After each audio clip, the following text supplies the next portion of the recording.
What happens when Hollywood royalty collides with royal controversy? Live on national television. Today we're diving into one of the most jaw-dropping moments in daytime TV history. The day Angelina Jolie delivered a masterclass in grace under pressure while systematically dismantling Meghan Markle's carefully curated narrative. The tension was palpable. By the end, one guest was left speechless and the other received a standing ovation. Don't forget to subscribe and drop a comment below, because this story might just make you question everything you thought you knew about celebrity interviews. The atmosphere at The View studio was electric. As the theme music faded, Whoopi Goldberg took center stage, flanked by Joy Behar, Sarah Haynes, Alyssa Farah Griffin, and Sunny Hostin.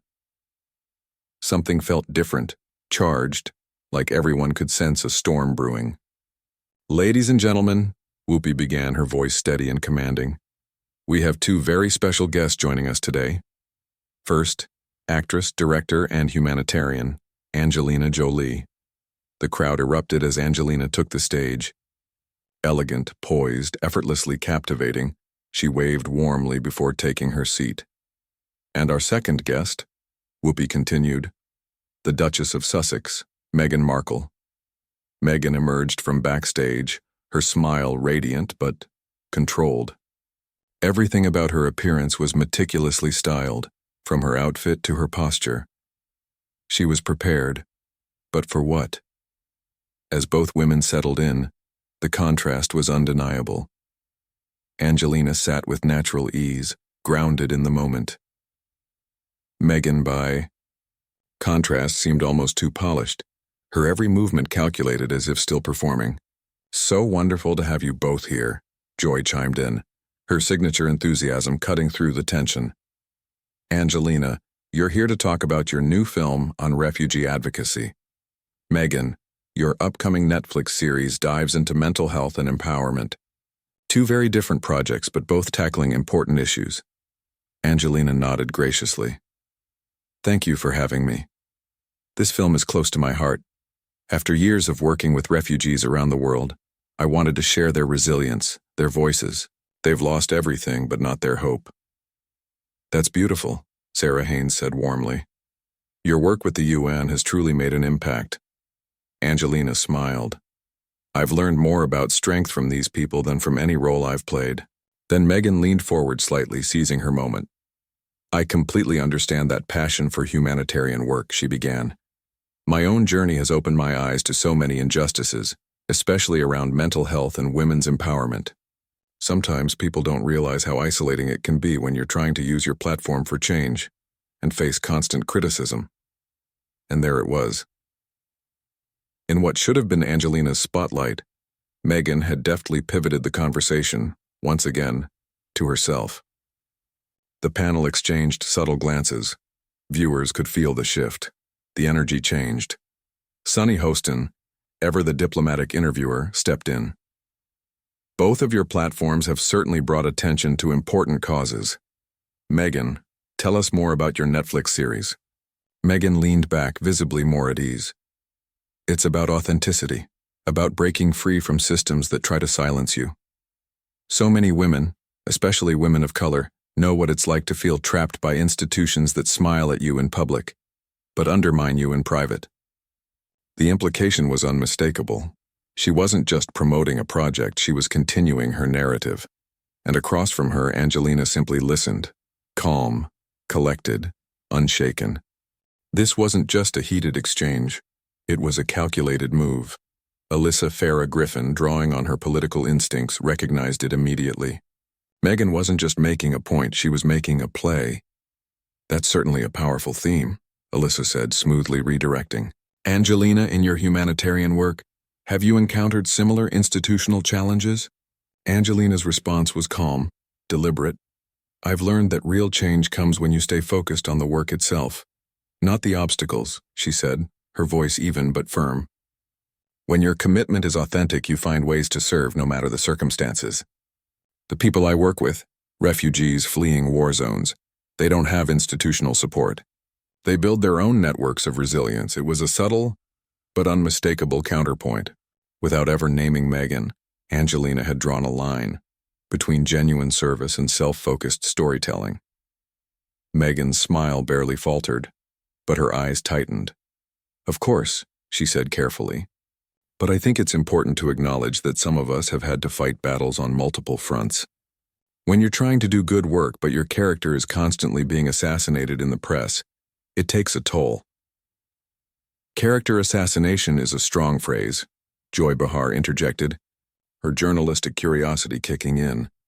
"Are you referring to specific incidents?" "I'm referring to a pattern," Meghan replied, her voice shifting into that polished, practiced tone familiar from her interviews. "A pattern of systematic undermining that goes far beyond ordinary media scrutiny. When you're trying to modernize ancient institutions while also confronting racial bias, the pushback can be overwhelming." The studio fell silent. Every eye was on her. The moment was building toward something bigger. Sensing the rising tension, Whoopi Goldberg stepped in, trying to steer things back to neutral ground. "Let's talk about your current projects," she offered. "Angelina, your film premieres next month, right?" "Yes," Angelina replied. "And I hope it encourages people to support refugee resettlement in their own communities. Real change doesn't just happen in headlines, it happens at the grassroots level, when everyday people decide to act." Again, there it was. The quiet emphasis on action over adversity, service over self-promotion. Meghan shifted in her seat. The confidence she had walked in with was beginning to slip. The usual formula, center the narrative on personal struggle, draw the audience in with vulnerability, wasn't landing the way it normally did, and the panelists could feel it. "You know what?" Meghan said suddenly, her tone sharpening.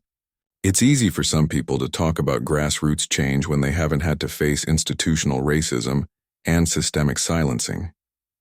Not everyone has had the privilege of being universally adored by the media." The implication was clear, and pointed directly at Angelina. The studio went still.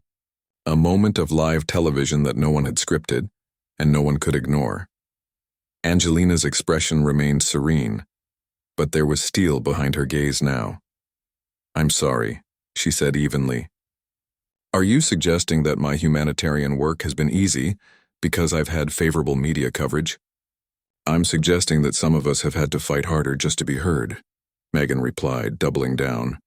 "When palace sources are briefing against you, tabloids twist every word, and even your own family refuses to defend you. It's a different kind of struggle." Sarah Haynes looked visibly uncomfortable now. "Meghan," she said cautiously, "those are serious claims about your time with the royal family." "They're not claims," Meghan replied sharply. "They're facts. And I think it's important for people to understand the difference between someone who gets to choose their humanitarian causes versus someone who was silenced for trying to speak up about mental health, racism, and basic human dignity." The room was breathless. The accusation hung in the air like smoke. Meghan was implying, without saying it directly, that Angelina's decades of humanitarian work were somehow less meaningful because she hadn't endured the same kind of personal suffering. Whoopi, a veteran of countless high-stakes conversations, could see where this was headed, and that they were leaving the bounds of a standard celebrity interview far behind. "Ladies, let's take a step back here," Whoopi began, sensing the temperature in the room rising fast, but Angelina gently raised a hand, her expression serene. "No, it's all right, Whoopi," she said calmly. "I think this is an important conversation." She turned to face Meghan directly, her voice quiet but unwavering.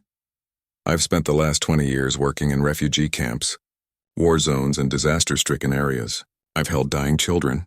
I've sat with mothers who've watched their families torn apart by violence. I've been threatened, vilified, called everything from a homewrecker to a publicity seeker." The studio was completely still. Even the camera operators leaned in. "But never once," Angelina continued, "have I made my personal struggles the center of the story, especially not when discussing the suffering of others. The refugees I work with, they don't have Netflix deals. They don't have royal titles or media platforms. They have nothing but their resilience and a fragile hope that someone somewhere will help them rebuild." Meghan's face had gone noticeably pale. This wasn't the direction she expected. "I think you're misunderstanding me," she said quickly, trying to regain footing. "I never said your work wasn't valuable. I'm just saying that different people face different obstacles, Some of us have had to overcome additional barriers. Additional barriers? Angelina repeated slowly. Do you mean like being born into a war zone? Watching your village burn to the ground, walking hundreds of miles with your children to reach a refugee camp where you might, if you're lucky, get one meal a day? Joy Behar, rarely left speechless, sat back with widened eyes. This wasn't just a disagreement. It was a clinic in perspective. That's not what I meant, Meghan said, her voice turning defensive. Obviously, those situations are horrific. But I'm talking about being gaslit, isolated, about the institutional racism that exists within powerful families. You were isolated, Angelina replied, still composed.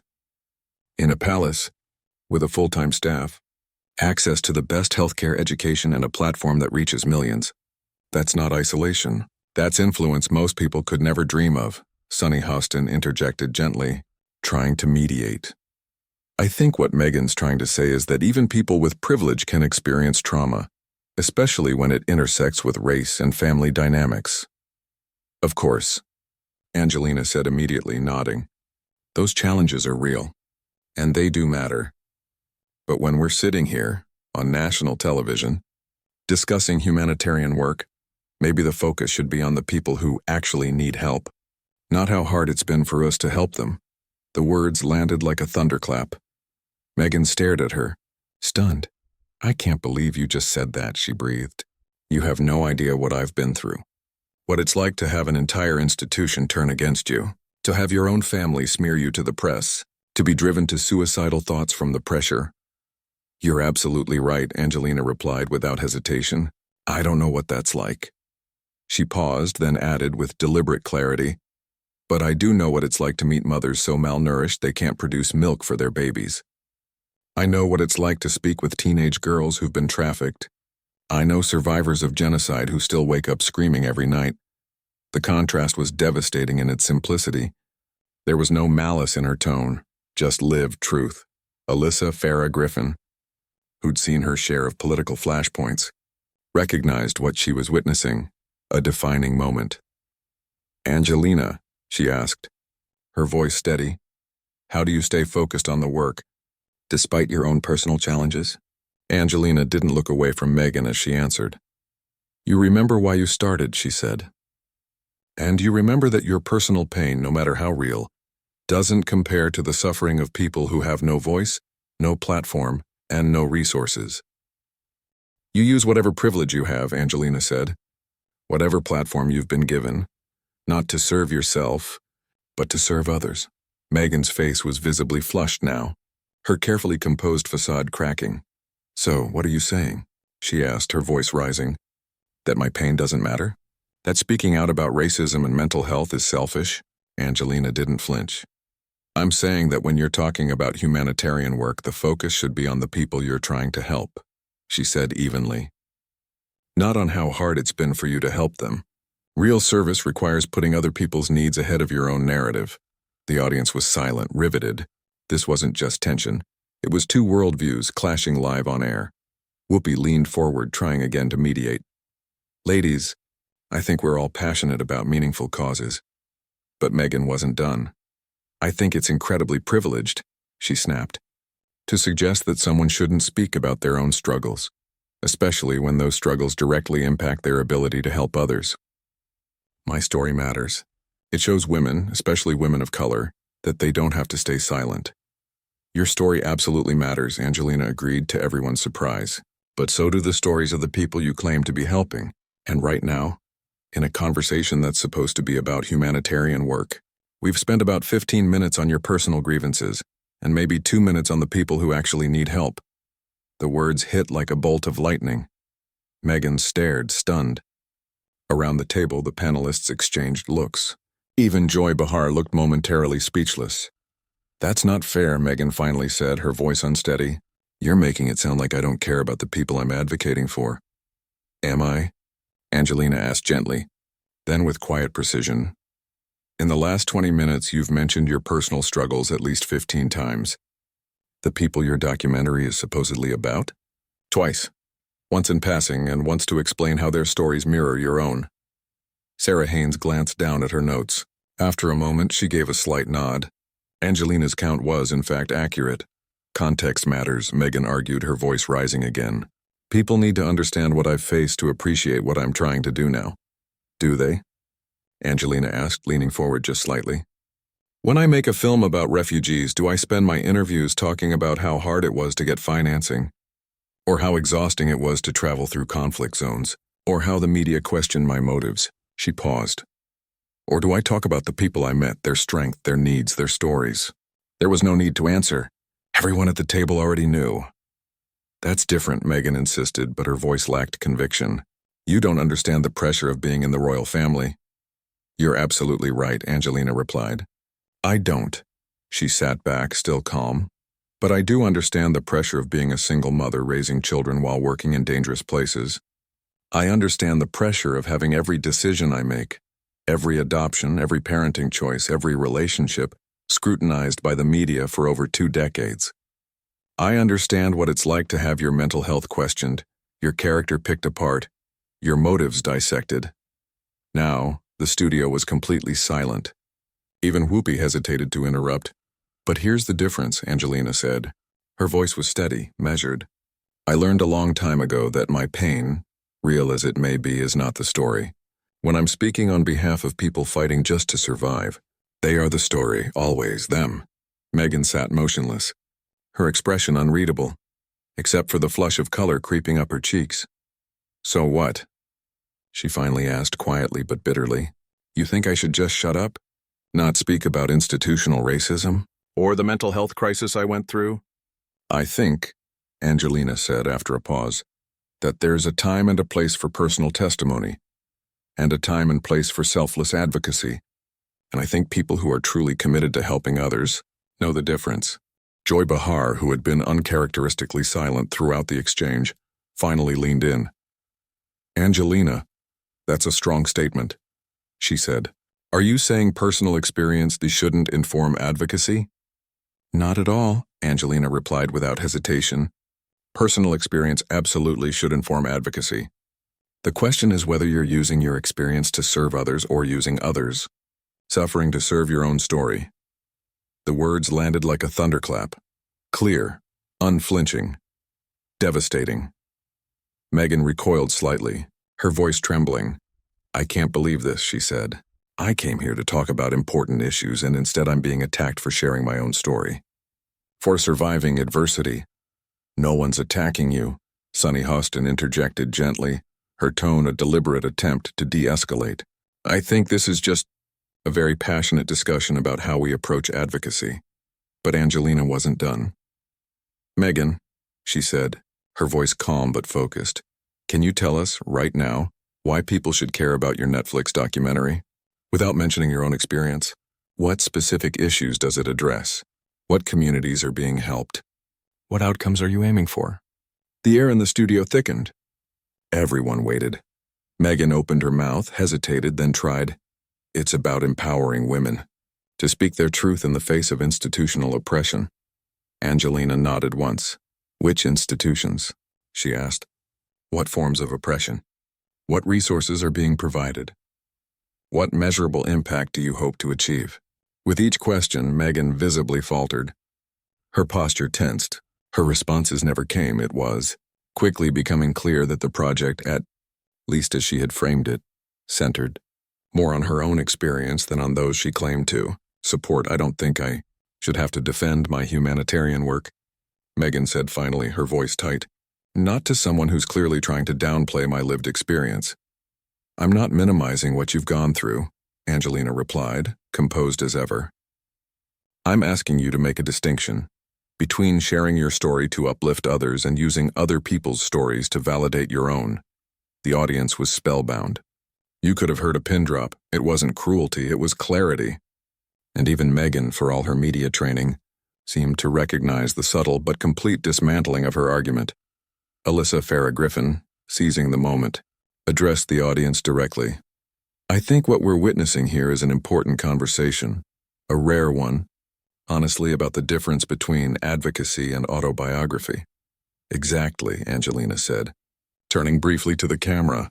When you have a platform, when you've been given visibility and resources, you have a choice. You can use that privilege to amplify voices that would otherwise go unheard, or you can use their pain to amplify your voice. Meghan sat in silence. Her expression was unreadable, but the sting of the exchange was unmistakable. Whoopi, ever the steady hand, sensed it was time to close. "Well," she said, "this has been an enlightening conversation about the responsibilities that come with a public platform." "It has," Angelina agreed. Then she turned to Meghan one last time, her tone firm but gracious. "I truly hope your documentary succeeds, and that it serves the people it's meant to, because at the end of the day, that's what matters most." It was a generous closing statement, but also unmistakably a challenge. Meghan managed a thin smile. "Thank you," she murmured, barely audible. The applause came slowly, then built, but not equally. The ovation was clearly for Angelina, who had held her ground with unwavering composure, offering a masterclass in principle over performance. Meghan, once the centerpiece of the conversation, now sat quietly, her carefully curated appearance having unraveled under the weight of deeper scrutiny. As the cameras prepared to cut to commercial, Angelina acknowledged the crowd with the same quiet dignity that had defined her presence throughout. She hadn't raised her voice, hadn't delivered a single insult. And yet, in under 30 minutes, she had revealed the difference between real service and performative activism. It was a moment destined to be replayed, quoted, and debated, a striking reminder that advocacy isn't about centering ourselves in the narrative, but about stepping aside to let others be heard. So, what did you think? Was Angelina's approach too direct, or exactly what needed to be said? Drop your thoughts in the comments, and don't forget to subscribe for more unfiltered conversations and real stories behind the headlines.